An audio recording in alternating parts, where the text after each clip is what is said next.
Brothers and sisters, you are all familiar with Yosemite Valley, one of the most beautiful and dramatic valleys.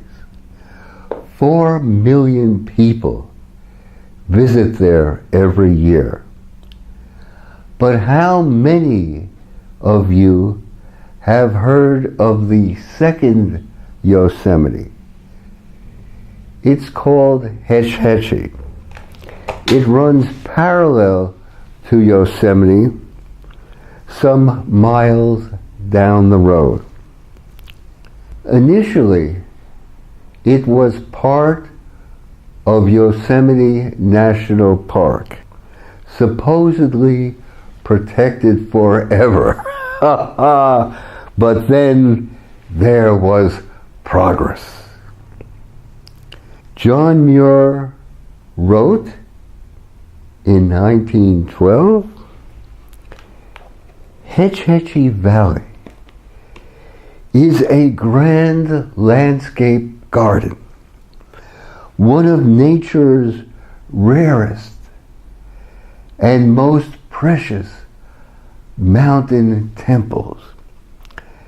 As in Yosemite, the sublime rocks of its walls seem to glow with life, whether leaning back in repose or standing erect in thoughtful attitudes, giving welcome to storms and calms alike.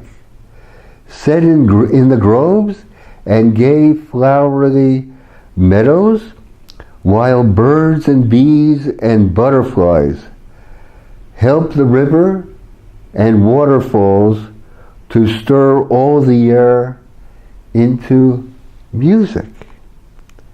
Things frail and fleeting and types of permanence, meeting here and blending just as they do in Yosemite to draw her lovers into close and confining communion with her. He continues, sad to say, this most precious and sublime feature of the Yosemite National Park, one of the greatest of all our natural resources for the uplifting joy and peace and health of the people, is in danger of being dammed and made into a reservoir to help supply San Francisco with water and light, thus flooding it from wall to wall and burying its gardens and groves 100 or 200 feet deep. This grossly destructive commercial scheme has long been planned and urged, though water, as pure and abundant, can be got from sources outside of the People's Park in a dozen different places. Following a fierce nationwide debate led by John Muir and Will Colby of the Sierra Club, the city of San Francisco won congressional approval in 1913 to build O'Shaughnessy Dam. The extraordinary wilderness valley was inundated. After all, they argued, isn't one Yosemite enough? Why two? If you've seen one redwood, you've seen them all. This was John Muir's last struggle. Some say he died of a broken heart. O'Shaughnessy Dam was completed in 1923.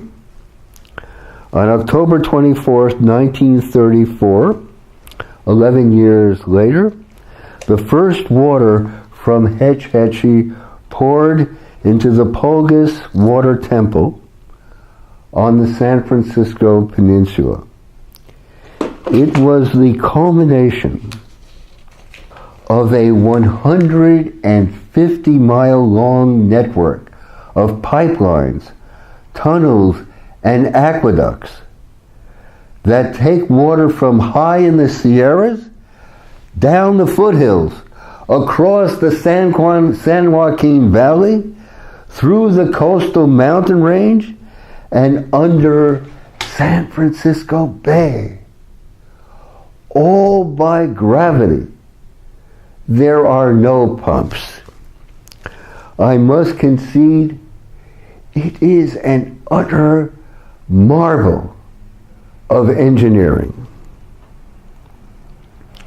It is at the same time an insult, an affront, a desecration.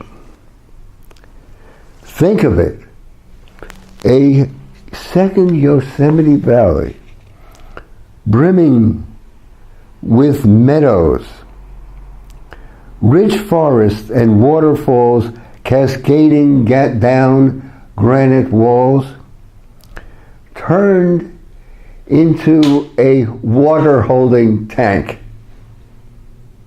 a basin. It can be restored. Today there are vast reservoirs downstream that can hold the water. Experts say it will take 100 years of restoration, but it can happen. The recreation of Hetch Hetchy will at the same time, perhaps, presage the regeneration of this American earth. Perhaps it will mark the new birth of freedom that Abraham Lincoln prophesied. Allow me to close with Ariel's song from William Shakespeare's The Tempest. Full phantom 5, thy father lies, of his bones are coral made, those are pearls that were his eyes, nothing of him that doth fade, but doth suffer a sea change into something rich and strange.